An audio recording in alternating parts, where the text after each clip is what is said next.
Hey guys, welcome to my channel. मैंने पिछले vlog में ही बताया कि कल मेरा लास्ट डे था अलीबाग शहर में और हमने बहुत इंजॉय किया, बहुत घूमा, अलीबाग का बहुत सारा प्लेसेस घूमा और उसके बाद हमने महाबलेश्वर का भी टूर किया और अब हमारी वापसी की ट्रेन है। हम वापस जा रहे हैं झारखंड। तो वापस झारखंड जाने के लिए हमें अलीबाग से फेरी पकड़ के वापस पहले हमें गेटवे ऑफ इंडिया आना है। तो गेटवे ऑफ इंडिया पहुंचने के बाद हमने फिर से दूसरी फेरी पकड़ ली जो कि जाती है एलिफेंटा की ओर। एलिफेंटा की गुफाएं देखने के लिए हम लोग दूसरी फेरी पकड़ लिए थे। ईद का दूसरा दिन था इसलिए भीड़ बहुत ज़्यादा थी वहाँ पे और दीदी और भैया लोग हमको बोले थे कि मुंबई तुम लोग का घूमना में कुछ कुछ प्लेसेस अगर छूट गया है तो जाने दो, लेकिन एलिफेंटा तुम लोग ज़रूर घूम के जाओ। तो इतना एक्सट्रीम लेवल का थकने के बावजूद हम लोग एलिफेंटा घूमने के लिए निकल गए।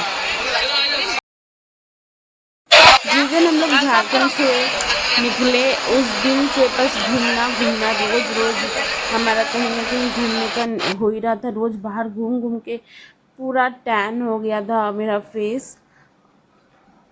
और मैं आने के टाइम कितने मेरे पिछले व्लॉग्स में देख रहे होंगे कि आने के टाइम में कैसी दिख रही थी और जब मैं वापस जा रही हूँ तो कितना सारा टैनिंग लेके वापस जा रही हूँ। गेटवे ऑफ इंडिया से एलिफेंटा का रास्ता फेरी में 1 से 1.5 घंटा का।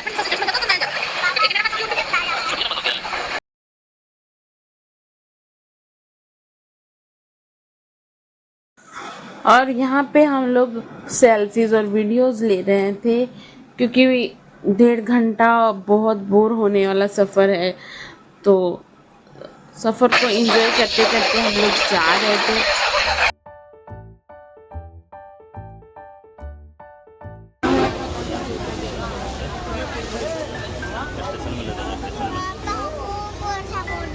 बहुत बड़ा बोर्ड है।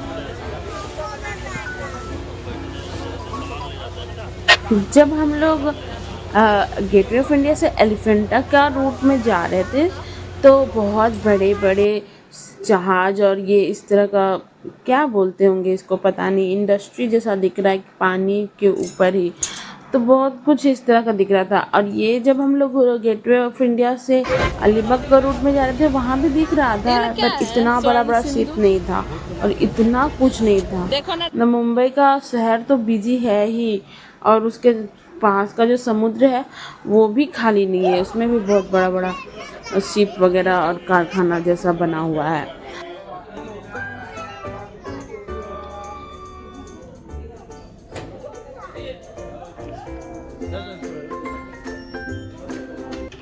हम लोग आ गए थे। यहाँ पे स्टेशन के जैसा बना हुआ है, यहाँ पे टॉय ट्रेन आती है। हम हमारा लगेज भी लेके निकले थे अपने भैया के यहाँ से क्योंकि अब हम यहाँ से मुंबई से ट्रेन पकड़ना था। लगेज को हमने यहीं एक शॉप में रख दिया, उसने हमसे लिया 300 रुपीज़ और वो बोले कि आप लोग घूम के आओ और वो अपना स्टोर में ही हमारा लगेज सूटकेस और 2 बैग था उसको रख लिए और उसमें ताला भी लगा दिया हमारे सामने ही।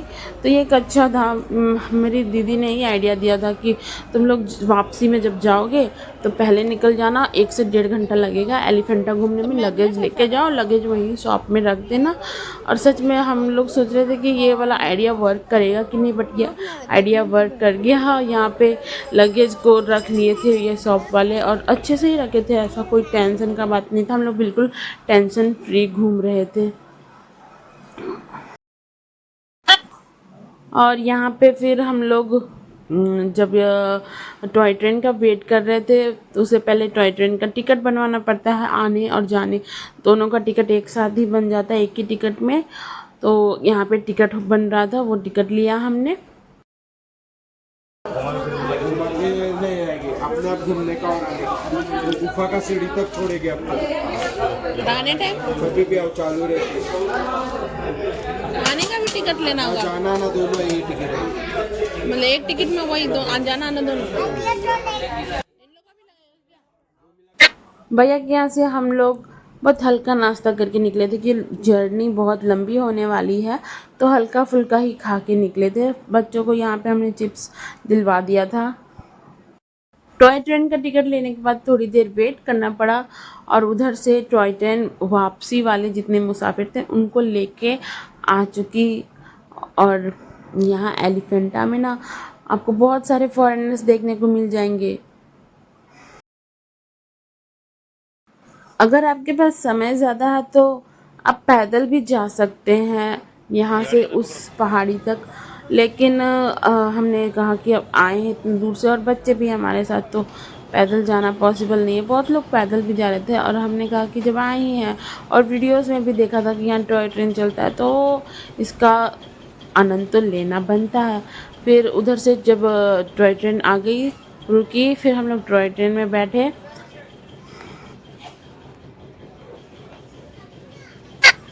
टॉय ट्रेन से जाने के बाद भी हम लोग को 15-20 मिनट तक लगा समय। तो सोचिए अगर हम लोग पैदल जाते तो कितना टाइम लगता। तो अच्छा किया कि हम लोग टॉय ट्रेन पे बैठ गए थे।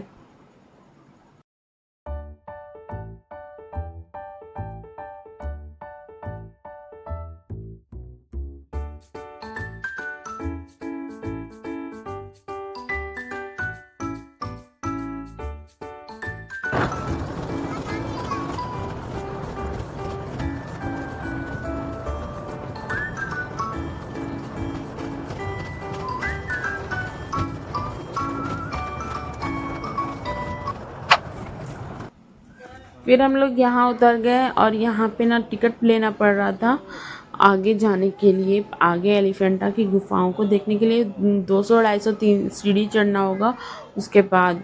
और यहीं से बहुत सारी चीज़ें बिकना शुरू हो जाती है और टूरिस्ट को बहुत सारी चीज़ें देखने को मिलेगी यहाँ पे।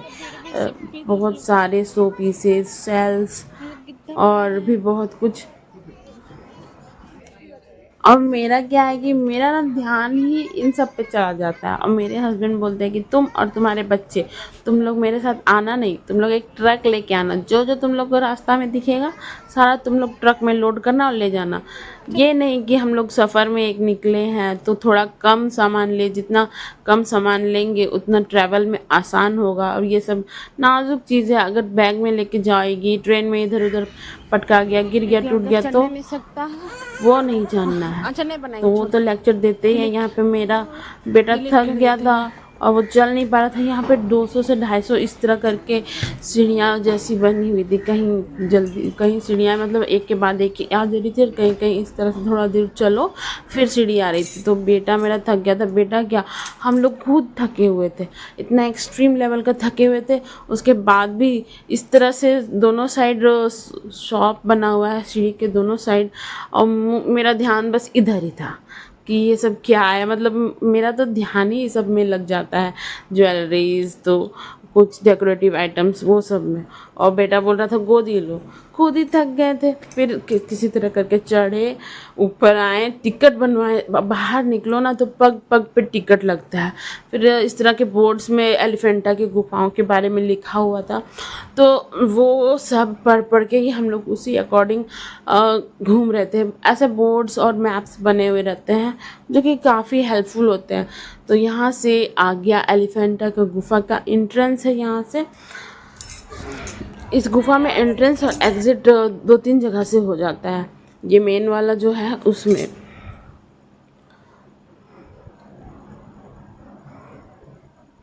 और मैं जब यहाँ पहुँची तब मुझे पता चला, ओ भाई साहब, हम लोग तो ये चीज़ मिस कर देते अगर हम लोग यहाँ नहीं आते। मतलब ये सब हमारे इंडिया में है और हमारे इंडियन कल्चर को, सनातन धर्म को ये दर्शा रहा है कि ये कितना पुराना है, हमारी संस्कृति कितनी पुरानी है।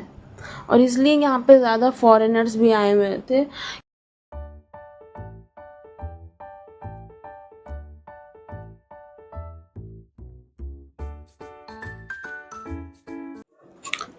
इन गुफाओं में ना शिव जी का बहुत सारा मंदिर भी बना हुआ है। यहाँ पे देख सकते हैं एक है, और भी बहुत सारा था। जगह जगह पे मंदिर जैसा बना हुआ था, शिवालय जैसा बना हुआ है। और इन जो पत्थरों से जो बने हुए हैं, ये एक तस्वीर जैसे बने हुए हैं, एक शिव विवाह का तस्वीर समझ में आया। मतलब बोर्ड में वहाँ पे लिखा हुआ था, अगर आपको समझ में नहीं आ रहा है तो वो भी देख सकते हैं और समझ सकते हैं ये क्या चीज़ है।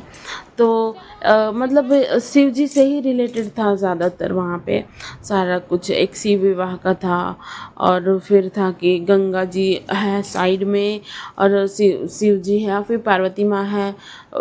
वैसा बना हुआ है कि पार्वती माँ को लिखा हुआ था बोर्ड में कि ईर्ष्या हो रहा है जब शिव जी अपनी जटाओं में गंगा जी को धारण कर रहे। ये वाला वो वाला फ़ोटोज़ में यही वाला पत्थर का जो नक्काशी है वो दिखा रहा है।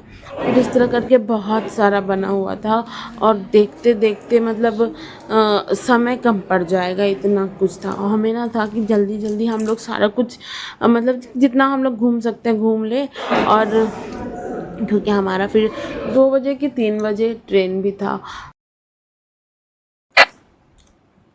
यहाँ पे जितने भी गुफाओं में बने हुए हैं नक्काशी देख के पता चलता है कि हमारा सनातन धर्म कितना पुराना है और हमारा भारत वो कितना रिच कंट्री है और रहा होगा अपने समय में जब ये सब कुछ बना हुआ था। मतलब पत्थर की गुफा को ही काट के इस तरह से नक्काशी पूरा एक बड़े से पहाड़ को ही काट के बनाया हुआ है। मतलब बहुत ही अद्भुत है ये देखने में। ये पूरा का पूरा एक बड़ा सा पहाड़, उसके अंदर इतना कुछ बना हुआ है सिर्फ पत्थर से। फिर हम लोग आगे बढ़े और आगे और भी गुफाएं बनी हुई थी। हमें था कि जैसे मैंने पहले ही बताया कि हम लोग महाबलेश्वर गए, वहाँ पे एक मंदिर में घूमा और अगल बगल वाला मंदिर घूमा, फिर मतलब और भी पूछा नहीं और बस निकल गए थे। और जो हम लोग का कृष्णाई टेम्पल छूट जाने वाला था, वैसे ही यहाँ पे भी इधर उधर अगल बगल क्या क्या है हम पूछ पूछ के, वहाँ गार्ड्स बने हुए थे कि इधर से उसके बाद कहाँ जाना है और भी है क्या कोई स्पॉट जो देखना चाहिए हमें, मतलब पूछ पूछ के जा रहे थे। और यहाँ पे फिर मेरे बड़े बेटे को बाथरूम आ गया था, तो इसके ऊपर हम लोग फिर टेंशन में आ गए कि इसको बाथरूम कहाँ ले जाएं। फिर गार्ड से ही पूछा और फिर गार्ड ने बताया कि आगे जाके बाथरूम है। लेकिन हाँ, सच बताएं हम लोग का एकदम इतना दिन से ट्रैवल हो रहा था, हम लोग ना एकदम बहुत ज़्यादा थक गए थे। एकदम जो एक्सट्रीम लेवल होता है ना उसके आगे उतना तक थक गए थे कि इसके बाद अब कुछ नहीं। लेकिन फिर भी अब आए हैं तो घूम रहे थे और यहाँ से एक के बाद एक गुफा बनी हुई है वो सब देख रहे थे। सब गुफा में आपको कच्छ और शिवालय, बीच में शिवालय और अगल बगल 2 ऐसे खाली खाली रूम जैसा दिख रहा था। मुझे जो समझ में आ रहा है वो बता रही हूँ। वैसे वह उस समय का क्या रहा होगा ये तो जो कोई ज्ञाता होगा इस बात का वही जानता होगा। लेकिन देखने में अपने आप में बहुत ही ज़्यादा ये अद्भुत लग रहा है और बहुत दूर तक है, घूमते घूमते थक जाओगे, इतना दूर तक है। फिर बच्चों को लेकर मैं इतना दूर तक आई और वीडियो भी बना रही थी। मेरे हस्बैंड गए थे, मेरे बड़े बेटे को बाथरूम आया था तो वहाँ उसको लेके आए थे। फिर वो लोग उधर थे और मैं और मेरा छोटा बेटा हम लोग अलग अलग घूम रहे थे।